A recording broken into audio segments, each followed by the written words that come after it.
Se on Mutta morjens. morjens, mitä kuuluu avaruuteen? No hei, täällä on ihan niin kuin omat näkymät. Ei pöllömpi.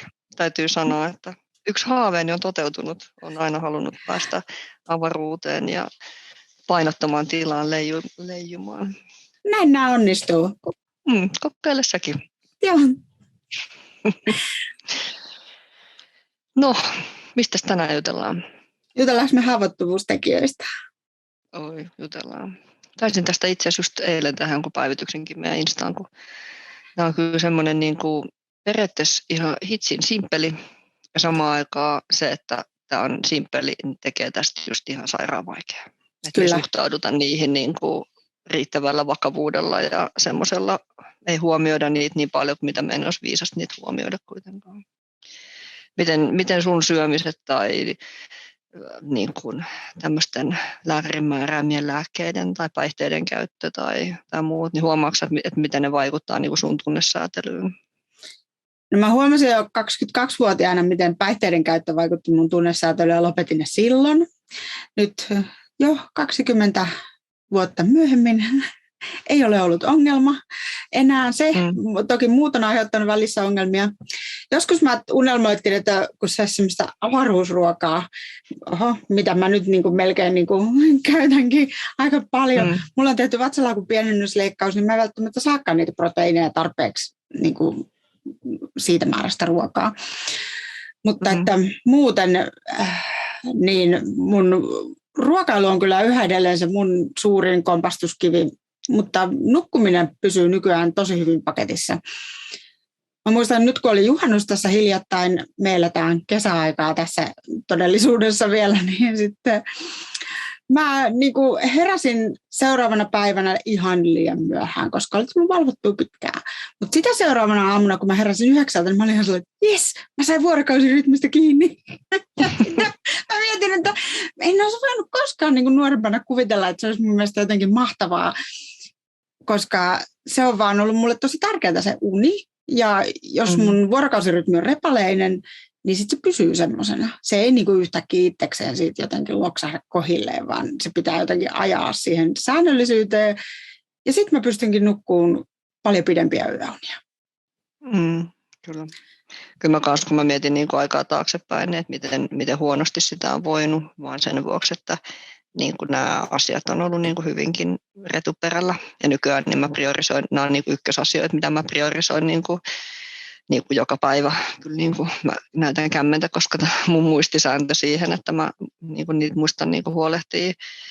Ja se, että jos mä en huolehdi niistä kunnolla, niin sillä on kyllä ihan merkittävä vaikutus niin kuin mun jaksamiseen ja kykyyn keskittyä ja ylipäätänsä niin kuin ehkä kokemukseen jotenkin niin kuin myös omasta itsestäni. Että kyllä sillä on merkittävä vaikutus siihen tunnesäätelyyn, mutta että mäkin olen valitettavasti oppinut nämä kyllä vasta niin kuin vanhemmaksi tulon myötä, että oli joku muu, minkä vuoksi mun pitää näyttää esimerkkiä niin kuin asian suhteen. Niin. Joo. Ja toki on myös ajanjakso, jolloin ylipäätänsä nämä DKT-taidot on niin kuin uponnut itsensä jotenkin kaikista eniten sillä, että on ollut paljon isoja tunnevaihteluita, niin sitten on, että näihin täytyy käyttää jotain. Niin kas kummaa, niin löytyi näistä sitten apua sitten. Joo, mutta kyllä se, mä monesti käytän näistä, niin kuin, mulla on 2 semmoista lempparivertausta liittyen niin kuin haavoittuvuustekijöihin, niin on jotenkin semmoinen niin kuin ritaripanssari niin kuin ajatus, mitä keskiajalla, että on niin kuin, mikä kootaan niin kuin erilaisista niin kuin osista, että huolehtimalla säännöllisestä vuorokausirytmistä ja nukkumalla niin kuin riittävästi, mutta ei liikaa, niin mä saan vaikka sen kypärän päähän sillä, että mä syön säännöllisesti, riittävästi ja niin kuin monipuolista ravintoa tai ruokaa, joka sisältää ylipäätänsä ravintoaineita, niin on niin kuin vaikka keskiosa, se harniskan keskiosa ja sillä, että mä huolehdin mun kehollisista kivuista, käyn lääkärissä, jos on tarvetta ja otan säännöllisesti määrätyt lääkkeet, saa niin kuin lisäosaa ja sitten taas se, että mä vältän päihteitä tai rauhoittavia lääkkeitä, niin on sitten jo niin kuin jalkaosaa ja sitten se, että on niin kuin semmoista kotoa poistumista, jonkunnäköistä liikuntaa, niin kuin kehon liikuttamista, niin on sitten niin kuin sitä harniskan loppuosaa. Mutta toki sitten haavoittuvuustekijöitä on esimerkiksi niin kuin lämpötila, voimakas helle tai sitten myös niin kuin kipu ja taloudelliset asiat, niin just näin. Niin. Et niitä on niin kuin muitakin toki, mutta että nämä asiat, mihin me voidaan niin kuin helpoiten vaikuttaa, niin on just niin kuin otetaan lääkkeet, mitä meille on määrätty, hoidetaan tämmöiset keholliset vaivat ja kivut niin hyvin kuin ne voidaan, syödään, nukutaan, liikutetaan kehoa ja vältetään päihteitä, niin tässä on jo aika monta asiaa. Niin kyllä. Se on, sen takia ne on haavoittuvuustekijöitä, kuka tahansa tietää nälkäkiukun, niin kuin, että siitä on seurauksia paljon heti, jos niin kuin nämä jää jotenkin roikkuu. Ja kyllä mä tiedän, että se mun vuorokausirytmin ylläpitäminen on auttanut sitä, että mähän otan myös mun lääkkeet silloin säännöllisemmin, kun muukin elämä on säännöllisempää. Niitä on tarkoitettu käytettäväksi sillä Niin aika tavallaan ne tukee kaikki vähän niin kuin toinen toisiansa, mutta että jos tällaiset asiat ei ole hanskassa vielä, niin ei tarvi yrittää laittaa kaikkia heti kerralla kasaan. Aloittaa vaikka siitä, mikä on kaikkein helpoin, niin kuin, että saa vähän semmoista fiilistä siitä, että pystyy tekemään sitä muutosta. Ja jos yrittääkin saada kaikki yhtäkkiä saman tein kasaan, niin siinä käy äkkiä niin, että se voi toimia 3 päivää ja sitten loppuu jaksaminen, kun siinä on niin paljon uutta. Sille ei päästä kauhean pitkälle. Että sen takia ne pienet muutokset onkin yllättävän tärkeitä, että ne auttaa sitä niin kuin pidempää muutosta paljon tehokkaammin. Niin sitten mä ajattelen, että me tehdään niin kuin loppuelämää koskevia niin kuin valintoja ja päätöksiä, harjoitellaan sitä varten uutta käyttäytymistä, niin emme tarvitse nyt, niin kuin just nyt tänä maanantaina niin todellakaan saada kaikkea hanskaan, kun meillä on koko loppuelämä aikaa harjoitella niitä asioita myöskin, että ei niissä niin kuin, enää niin kuin valmiiksi tule, niin kuin ei oikein missään asiassa tule. Emme tulla ikinä valmiiksi, että löytäisi myös sitä semmoista niin kuin joustavuutta ja empatiaa myös niin kuin asioita kohtaan, mutta kyllä mä ajattelen, että silloin kun voi hyvin ja jaksaa ja eikä ole semmoisia niin kuin suurempia haasteita, niin nämä asiat usein sujuu vähän niin kuin automaattisesti, niihin ei välttämättä tarvitse ihan niin hirveästi kiinnittää huomiota. Mutta mitä haastavampi vointi meillä on, niin sen tärkeämpää on, että me nimenomaan huolehditaan tästä peruspohjasta, että se tulee kuntoon, koska se on, niin kuin suurin niin kuin yksi suurimmista vaikuttavista tekijöistä, millä me voidaan vaikuttaa siihen meidän tunnesäätelyyn, vähän helpottaa siitä, kun me ollaan jo valmiiksi tilanteessa, missä se meidän tunnesäätely on niin kuin koetuksella. Ja etenkin sitten, jos me puhutaan vielä epävakaudesta, missä se tunnesäätely tai tunneherkkyys on vielä niin kuin ihan oma superpowerinsa ja oma luokkansa, niin sitä suuremmalla syyllä niin se, että me opitaan niin kuin löytämään keinoja, joilla me voidaan vähän suojata itseämme, pitää itseämme niin kuin vähän jotenkin niin kuin semmoisen pienen suojan alla. Ettei kaikki ole just, että jos liinahanke vertaa niin kuin epävakautta siihen, että on niin kuin vereslihalla vähän niin kuin koko ajan, niin silloinhan niin kuin kaikki koskee ja sattuu ihan eri tavalla. Niin sillä, että me huolehditaan niistä haavoittuvuustekijöistä, niin on sitten vaikka jonkun palovamman-voiteen niin kuin levittämistä sit siihen, niin kuin, siihen kipukohtaan. Että. Niin kyllä. Joo, mutta sitten tässäkin kun on niin kuin vuosien varrella mekin ollaan paljon ryhmässä keskusteltu haavoittuvuustekijöistä ja niin kuin näistä, niin sitten, että no miten niitä sitten lähtee ja aika paljon meillä on niin kuin haitallisia uskomuksia ja ajatusesteitä, jotka estää meitä, ettei me niin kuin, mä en ole koskaan mä en syö aamupalaa ja en mä koskaan voi, tai en mä koskaan opi tai muuta, niin sittenhän me jo tuomitaan niin kuin itsemme voimakkaasti niin kuin sen asian niin kuin edessä ennen kuin me edes niin kuin yritetään. Niin kuin Joo, niitä. kyllä. Ja niin kuin jos ei se onnistu jotenkin heti kerrasta, niin sitten me ollaankin epäonnistuttu. Ei niin, että me harjoitellaan sitä.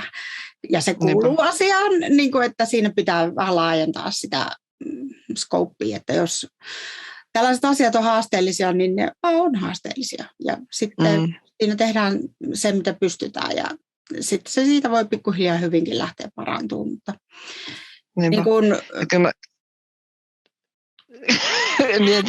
mietin tässä just maanantai kahvipöydässä, kun puhuttiin, niin kuin siinä oli niin kuin itseäni vanhempia rouvia paikalla ja sitten puhuttiin just siitä, että miten aamupalan syöminen on vaikeaa, mutta että se on niin tärkeää, että sen eteen on kuitenkin niin kuin tehnyt tämmöistä niin kuin tutkimustyötä, että minkälainen aamupala niin kuin uppoo. Että sit jos ei sitä syö, niin sitten tulee hankalaa olla eikä jaksa keskittyä tai menee kierroksille tai kuitenkin, niin sitten mietin sitä, että miten oleellista onkaan nimenomaan just se sinnikkyys löytää niin kuin ne omat keinot, mitkä auttaa, niin kuin, mitkä itseään auttaa ja toimii. Että ne on niin kuin, se, että kukin meistä kipuilee niin kuin niiden asioiden kanssa, että mikä mua auttaa. Ja itse niin kuin, olen yhtä lailla opetellut syömään aamupalaa, että en mä ole ikinä aiemmin niin kuin syönyt aamupalaa ja nykyään, niin kuin, tai nyt jo useamman vuoden ajan, niin, mutta toki mä juon nestemäisiä asioita, koska se on jotenkin tuntuu semmoisten kovien asioiden laittaminen suuhun aamulla jotenkin ikävältä tai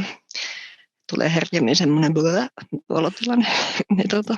Niin, vaihtoehtoja. Ei niiden tarvitse olla samoja kuin ne on ollut aikaisemmin tai lapsena tai teidän naapurilla. Tai ne voi olla tehdä omat jutut. Että siinäpä se on se haaste, että jaksaa yrittää. Että tavallaan siinä on ehkä tässä se ongelma, että näitä pidetään tosiaan liian itsestään selvinä, mutta sen lisäksi niin kuin ei sen ymmärrys siitä, että huomaa sen hyödyn, niin tulee vasta, kun sitä on tehnyt jonkun aikaa. Niin se voi loppua se motivaatio jotenkin siinä sitten ennen sitä, niin sen takia, että tarvitsee sitouttaa itsensä kyllä tekemään sitä. Ja että mulla on unirytmin kanssa, mulla meni tätä pitkään. Mä oon nukkunut niin repaleisesti ja ihan miten sattuu tosi pitkään. Mä vaan ajattelin, että no ei, kun se johtuu siitä, kun mulla on kipua, että mä en vaan pysty. Niin ei, kun mä en vaan nukkunut niin kuin koko yötä. Sitten kun herää joka aamu samaan aikaan, niin se on niin paljon helpompaa. Ja että aivot on oppinut jotenkin siihen vähän jo, ja sitten, tai siis niin kuin, että kun aivot ainakin, sen tiedän, että niin kuin, jos valvoo yli puolen yön, niin sitten rupeaa jo erittyä kortisolia meidän aivoissa, kun meidän aivot on yhä edelleen kivikaudella. Ne ei ymmärrä, että me katsellaan vaan vähän Netflixiä vielä 3 jaksoa jotain, ja sitten onkin vaikeampi mennä nukkuun puolen yön jälkeen, kun siinä rupeaa jo virkistyä tavallaan. Niin senkin takia tavallaan se, että se vuorokausirytmi myös niin sanotusti normaali, niin sille on semmoinen syy siinä, että tämä vaan toimii tällä. Niin. Ja kyllä se, niin kuin, no just se, ehkä semmoinen niin kuin uteliaisuus just jotenkin siihen, että pystyisi luopumaan siitä tuomitsevuudesta niin kuin suhteessa itseen ja siitä semmoisesta mustavalkoisesta ehdottomuudesta siitä, että mä oon aina ollut tällainen. Niin jotenkin se, että mä oon aiemmin ollut näin, mutta että nyt mä harjoittelen jotain muutosta. Mun mielestä toi Aki Hintsa, tämmöinen performance ja nyt jo edesmennyt lääkäri, niin hän kirjoittanut tämän kirjan Voittamisen anatomia, niin hän puhuu just tämmöisestä niin kuin ydinkoreajatuksesta. Niin siinä on, että kun se on lähtenyt tekemään niitä muutoksia sit ihmisten elämässä, niin hän aina kysyy, että mikä on pienin mahdollinen muutos, mutta millä olisi niin kuin suurin mahdollinen vaikutus. Niin se on mielestäni oivallinen kysymys, koska aika monesti niin me ei tarvita kuin niinku yksi jokin asia, mitä me lähdetään muuttaa, ja sitten aika moni asia seuraa niinku toisiaan. Sitten yhden nuoren miehen kanssa keskustelin ja mietittiin just sitä, että mitkä on niinku sitä, että saisi sitä hallinnan tunnetta ja sitä elämää, niinku, että tuntuisi, että se olisi jotenkin voisi paremmin, niin sitten sitä mietittiin, niin sitten hän totesi siihen, että no itse asiassa, että jos hän pysyy niinku irti röökistä, niin sitten hän ei ole kaljaa ja sitten hän syö paremmin ja nukkuu paremmin ja jaksaa nähdä kavereita ulkoilla. Ja sitten oli sellainen, että okei, eli siihen tupakka on toisin sanoen, että tämä on se juttu, missä se sun niinku, huomion on hyvä olla. Et rööki pois, niin kaikki muut asiat onnistuu niinku vallan hyvin, mutta sitten jos se niinku, yksi rupeaa toteutuu, niin sitäkin tulee seuraa muita asioita, ja näinhän siinä usein onkin. Mutta sitten kun me huomataan, että okei, nythän tämä muuten meni ihan ketuiksi tämä homma, huomasitko en muuten kiroillut, niin sitten vaan takaisin niinku back on track ajatuksella. Kyllä. Että kyllähän me niinku itse kullakin tapahtuu niinku lipsahduksia ja lapsahduksia, niin sitten vaan takaisin. Että ei se ole mitenkään sillä, että nyt kaikki on pilalla. Toki se ajatus voi olla sen kaltainen, mutta eri asia on se, että miten me toimimme. Se on vaan ajatus. Niin, just näin. Kyllä. Mutta hei, mä mietin tällaisena niin kun kokemusasiantuntijana, että mun pitää kyllä nyt vähän haastaa että päihteet ja sitten rauhoittavat lääkkeet, niin jokut voi kokea ne tarpeellisiksi jollain tapaa, niin kertoisit sä, että minkä takia ne ei olekaan niin hyviä ideoita? Niin. No päihteet, jos puhutaan vaikka alkoholista, niin sen ongelma on se, että kun se on tämmöinen depressantti, eli se aiheuttaa meille mielialaoireita. Ja sitten usein, niin kuin, että vaikka okei, joo, nousuhumalasta tulee dopamiinia ja sillä elämä on ihanaa, niin se nousuhumala kestää usein kuitenkin aika lyhyen aikaa. Ja sitten me niin kuin kuitenkin tiedetään se, että alkoholin käyttö usein laskee meidän impulssikontrolliin, niin jos meillä on sen kanssa haasteita, niin se harvemmin niin kuin, on kauhean hyvä lopputulos. Niin sitten kun se laskuhumala tulee, niin se jälkeen ei aina ole niin kauhean kaunista. Ja sitten taas rauhoittavien lääkkeiden suhteen, niin toki se myös vaikuttaa uneen, että sit jos me juodaan alkoholia, niin se poistaa sen unen palauttavan vaikutuksen, että sitten se vaikuttaa niin kuin muihinkin asioihin ja lisää toki sitä ahdistuneisuutta. Mutta rauhoittavista lääkkeistä sitten taas se, että tiedetään, että se aiheuttaa tämmöistä rebound-ahdistuneisuutta. Eli sitten niin kuin me otetaan rauhoittavaa lääkettä ahdistuneisuuteen, niin sitten se niin kuin loppupeleissä aiheuttaakin meille ahdistuneisuutta. Tämä on vähän sama kuin mitä unilääkkeet saattaa tehdä meille, että ne niin kuin aiheuttaa niin kuin univaikeuksia. Ja sitten sen lisäksi näiden haaste on myös se, että jos me opitaan siihen, että apu vaikeisiin tilanteisiin tulee aina ulkopuolelta, niin se ei auta meitä niin kuin opettelemaan uutta käyttäytymistä, joka auttaisi meitä niin kuin sit toimimaan niin kuin missä tahansa tilanteessa ilman niitä lääkkeitä. Niin, ja sama hallinnan tunnetta. Niin, just näin, Joo. että voi niin kuin itse vaikuttaa siihen, että siinä on niin kuin, että tänä päivänä suhtaudutaan kyllä aika kielteisesti niin kuin rauhoittaviin lääkkeisiin niin kuin ahdistuksen hoidossa, mutta että kyllä jossain vaiheessa totta kai hoitoa nekin on ihan paikallaan, että ei pidä sillä niin kuin liiaksi demonisoida myöskään, että ne on tietyissä tilanteissa äärimmäisen hyviä, että niitä on olemassa, mutta pitkässä käytössä niin on oleellisempaa, että me opitaan muita juttuja myös. Kyllä. Mä käytin 10 vuotta ahdistuslääkkeitä ja sitten mä jotenkin koen, että mä en voi luopua niistä. Niin kuin, ja hyvin voi luopua. Että mä olin vaan niin jotenkin, jotenkin se oli turvallisemman tuntusta. Mutta että mä luulen, että ei ne viedä mua yhtään metriäkään eteenpäin siinä asiassa koko sen 10 vuoden aikana. Ei yhtään. Ja sitten mä olin koko aika tosi väsynyt, ja sitten vasta kun mä olin lopettanut ne, niin mä huomasin, että se johtuikin niistä. Niin kuin, ja onhan se ymmärrettävä, että kyllähän meistä itse kukin toivoisi, että joku vaan tulisi ja ottaisi mieltä sen kivun tai hankalan olotilan pois. Se on niin kuin mun mielestä ihan varsin ymmärrettävää. Ja kyllä ihminen on myös rakennettu niin, että me niin kuin enemmän otetaan se niin kuin välitön helpotuksen tunne kuin se, että mä tässä nyt kärvistelen mun ahdingon ja niin kuin kuoleman ajatusten kanssa. Niin kyllähän se, niin kuin, että jos valita saa, niin kyllähän meistä kukin valitsee mieluummin sen helpoimman tien. Mutta sitten myös se, että se helpoin tie usein myös ylläpitää sitä niin kuin oiretta tai sitten tilannetta kuitenkin. Niin se on vähän niin kuin paradoksaalista. Mutta tämä on myöskin niin kuin dialektista siitä, että asiat on niin kuin sekä, että se on toisaalta hyvä, että niitä on, ja toisaalta sitten taas ne on niin kuin, niissä on omat haasteensa. Kyllä. Joo. Mutta mitä olisi tänään niin kuin semmoista, mistä sun olisi hyvä nyt haavoittuvuustekijöistä tänään huolehtia tai niin kuin fokusoida johonkin, jos sun pitäisi yksi valita, niin minkä sä valitsisit sitten? No mä voisin tänään kyllä koittaa panostaa tähän ruokailuun, että niin kuin saisi tehtyä sitä ruokaakin, ettei se jää tämmöisiksi välipala-asioiksi vaan, koska fakta on myös se, että niin kuin tosi lihavat ihmiset saattaa syödä tosi vähänkin. Ja siinä vaan käy niin, että ihmiset on jatkuvasti semmoisella säästöliekillä, että sitten kun syöt yhden lakun, niin se on välittömästi siinä kiinni sinussa, ei koskaan irti. Että jos oppii niin syömään ihan kunnon ruokaa ja niin normaalin kokoisia annoksia, niin sillä pääsee tosi pitkälle, että se pitää niin aineenvaihdunnan myös käynnissä. Niin tavallaan siitä ei ole millään tavalla hyötyä, että tavallaan syö liian vähän. Ja sitten monesti, jos on ollut pitkään ahdistunut, niin se koko nälän tunne ja kaikki se on ihan häiriintynyt, ei tunnistakaan nälkää ollenkaan, niin sitten täytyy vähän niin kuin opetella syömään, vähän niin kuin opetella monia muitakin asioita, niin se on aika tavallista kuitenkin. Joo, ja joilla voi olla painonnousua lääkkeistä, niin sen takia tavallaan käännytäänkin ojasta allikkoon, kun jätetään syömättä. Niin ei sekään ole kuitenkaan se lopputulos, ei ole yhtään paljon kauniimpi sillä, että sitten, niin. Joo. Mä luulen, että mulla on myös että mä syön, niin kuin, toki kun on vielä tälleen kuuma, niin herkästi sit jää, niin täytyy vähän miettiä, että mitä suustansa alas laittaa. Niin mä valitsen kyllä kans tänään tämän ruoan ja myös sen, että mä en selaa kännykkää, kun mä menen nukkumaan sängyssä. Joo. Siinä on moti 2 nyt sitten kuitenkin. Mutta. Niin otit, joo. Joo. Okei, mutta siis pointtina on, että huomioida nämä asiat joka päivä. Ottaa lääkkeet, syödä riittävästi, monipuolisesti ja säännöllisesti, nukkua sen 7-9 tuntia vuorokaudessa, mielellään herätä joka aamu samaan aikaan, välttää päihteitä ja rauhoittavia lääkkeitä ja poistua kotota joka päivä, liikuttaa kehoa. Mitä ahdistuneempi, sitä voimakkaampaa liikuntaa. Niin, kyllä. Hyvä.